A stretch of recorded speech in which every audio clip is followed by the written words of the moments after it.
Okay, guys. Bought quite a few little gaskets to deal with this entire top end of the engine, but I ended up reusing most of those gaskets, so I probably won't do too much with some of that. However, I think this is the correct gasket. Let's see. The side gasket, or maybe that's for the other side.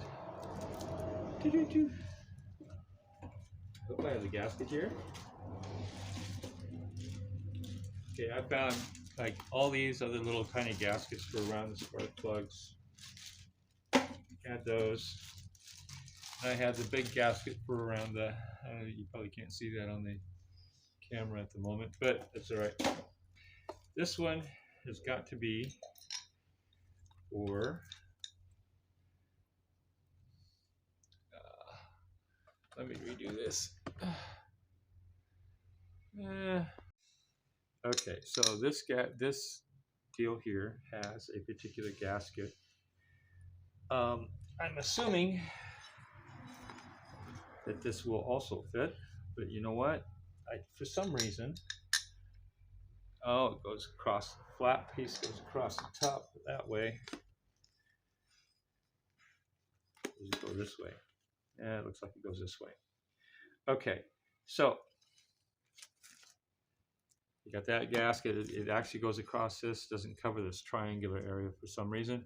Not that I care, but it makes perfectly good sense. But anyway, I'm going to do a quick deal to try and put this on. Goes on like so.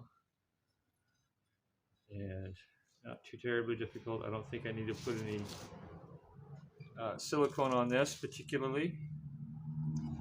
And let's get this over to the timing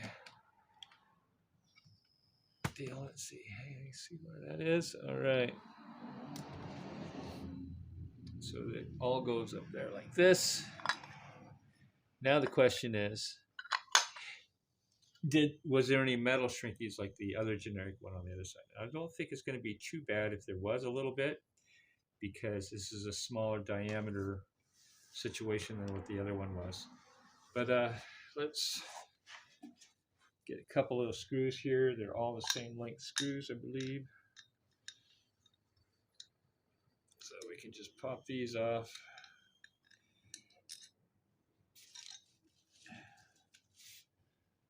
Pop them through there.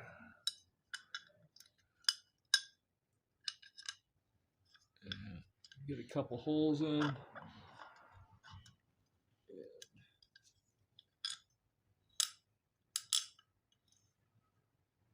Huh. Ooh.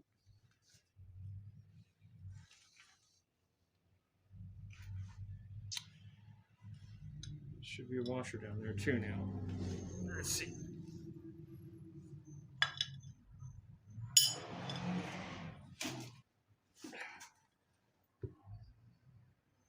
Well, okay.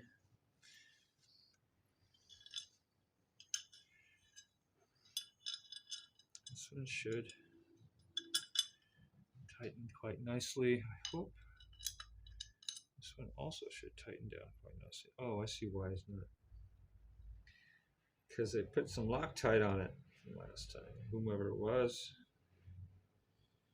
All right, so we're gonna slip that through. All right.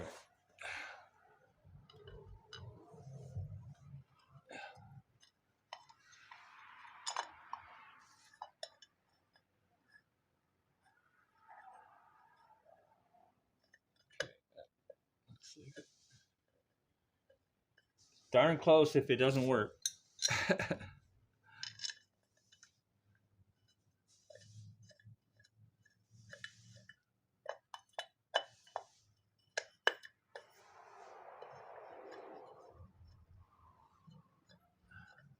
a very black cover compared to the rest of the engine anyway. But at least he got rid of all the scrapes. The engine's a little bit more faded, I think. Most of these don't have a gasket on it. The gasket, most of it doesn't have a washer.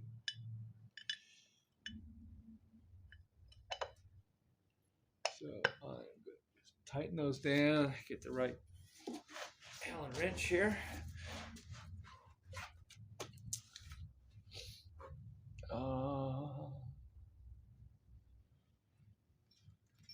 This one here.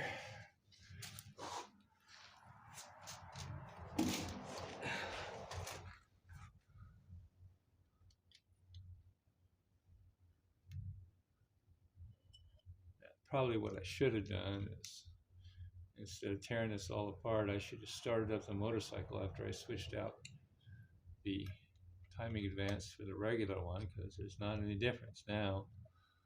See if it sounded right.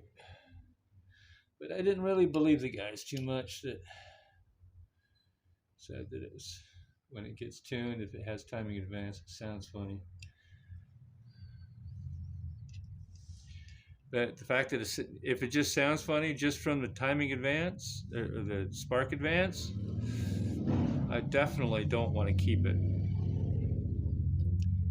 Definitely don't want to keep it then, with it having a problem and not sounding right. So that would make it, in and of itself, make me not want to have the timing advance, just because it doesn't sound right.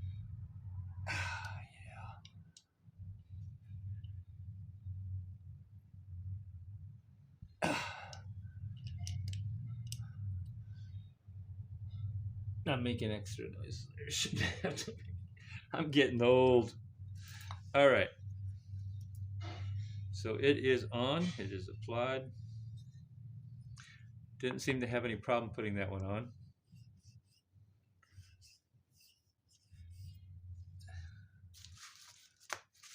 That one is, oh no, that's, oh, I have to look at the other package. This gasket's from Suzuki, I know that. What this thing is, it's not a generic, it's, so, but this is gonna work for the side cover. And now let's see what else I gotta do. Spark plugs are in. Tubes are in. The top end. Let's see. Yeah, just to get it started up, I just have to put the tank on, which would be ironic. I don't know where, which is a little bit of annoying. Okay. Spark plugs are in, coils are attached. The vent tube portions are attached. These are the two pieces I took off the top. Everything else is attached on that. So I think it's just the tank. Put the tank on, the fuel tank sensor. One of these, supposed to, this one's duct tape. So I'm feeling this was an additional jerry-rig deal for some reason. It's probably for the USB, like down here, very front, there's a plug. I don't know if you can see that or not. Are we doing this backwards? No, we're doing this right. It's an old-fashioned 12-volt spark, not a cigarette lighter.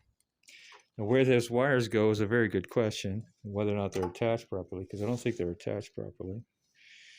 Wait a minute. Maybe I can actually figure that out from right here. Let's see. I'm going to set you down for a second. Maybe, because it would be a whole lot easier for me to get a USB charger to work if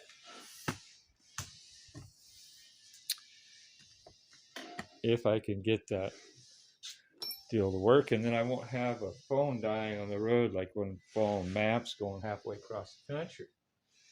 So this is the there's an adder on deal, I think. Let's see, back, around that way. That's this wire, and it goes all the way back here.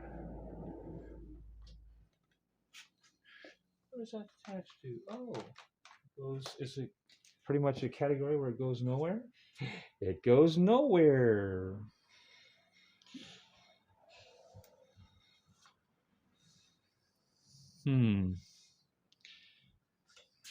Well, this is interesting. This is the USB plug. I mean, the cigarette lighter, which I would use for a USB plug, and it goes nowhere. It's not attached to anything. So I think it should be attached to something. It might be that it needs to be attached to one of these. Where would that have been attached to previously?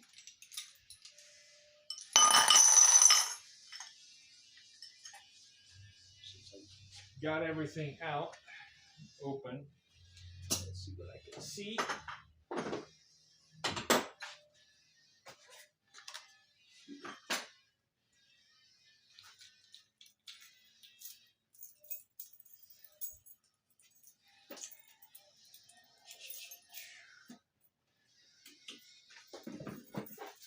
It should be attached to the battery, in theory.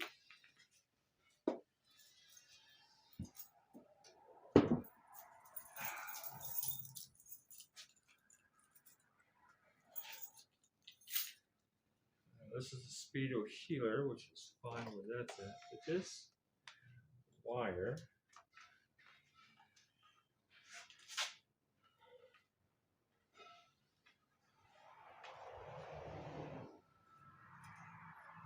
should be attached to somewhere. Now, preferably, I would prefer that it would turn on when I turn the bike on. Preferably. That way I don't have to, these might be the vacuum tubes.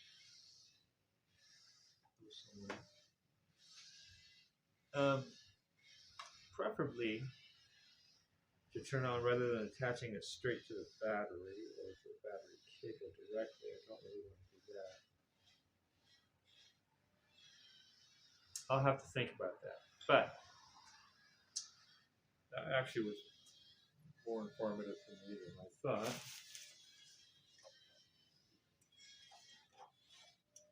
Although I might replace it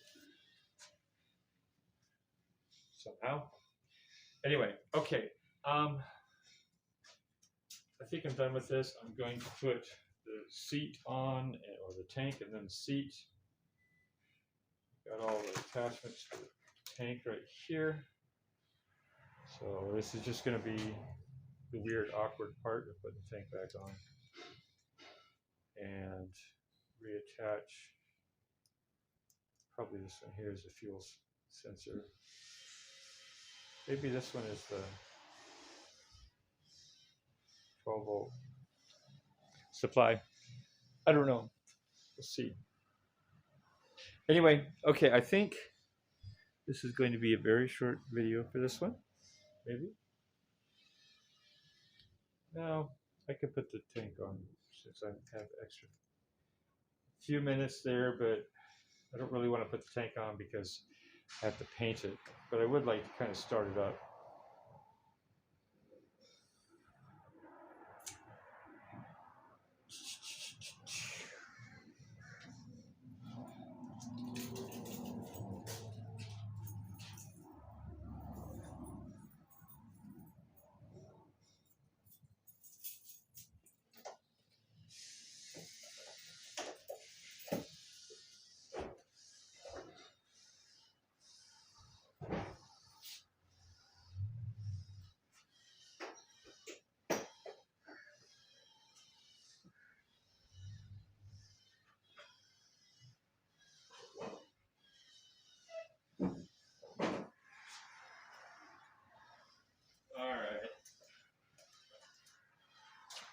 Tank,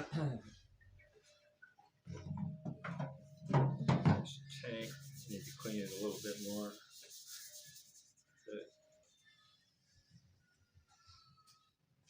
Got all most of the paint off of there already.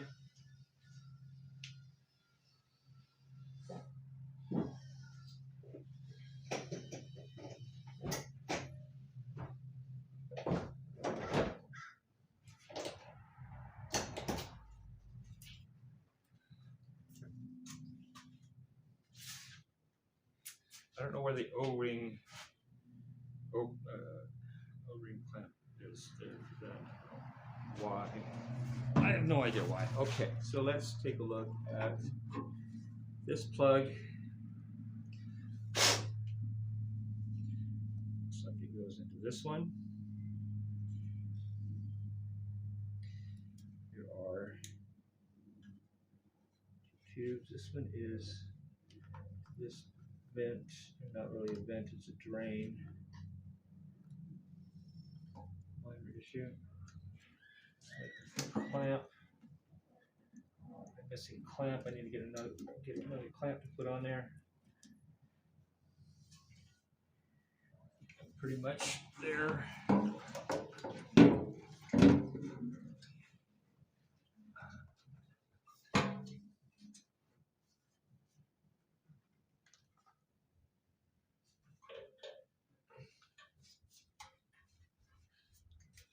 Test this, I guess.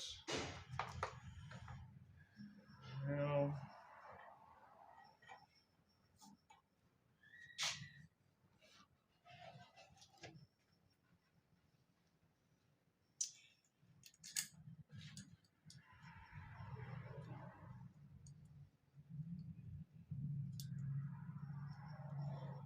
I will need to attach the battery cables.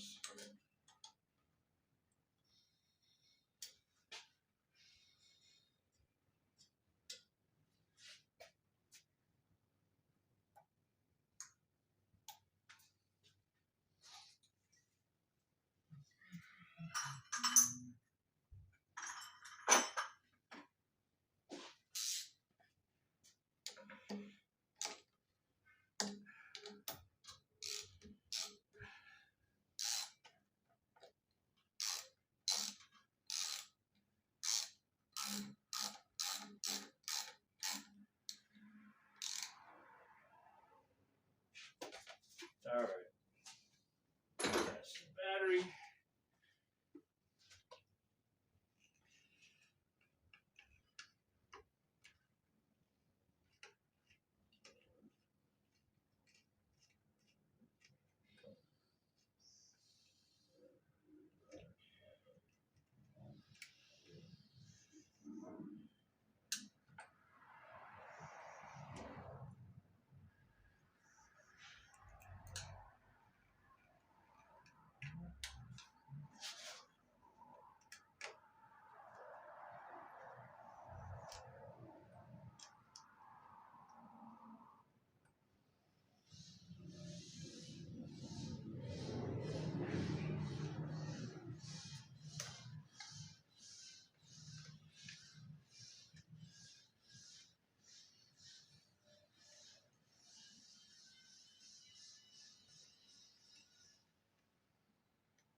Okay, everything's attached. Let's see if the darn thing blows up, right? It's always the question when you're a backyard mechanic, will the darn thing blow up when you try and start it up? Ha. Anyway.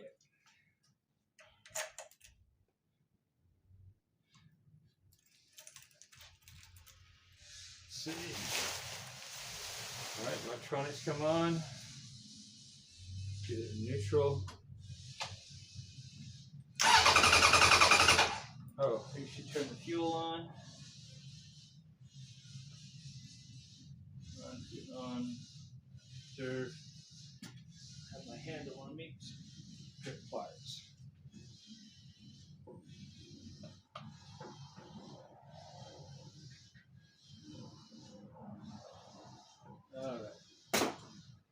Work.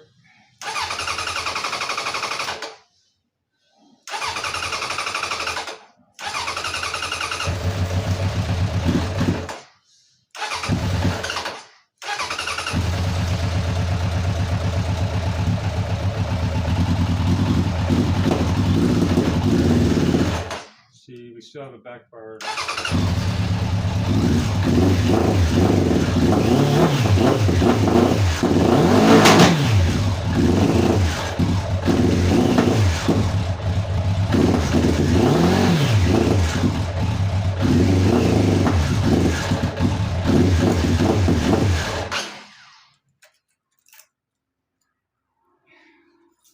So definitely not happy with it still.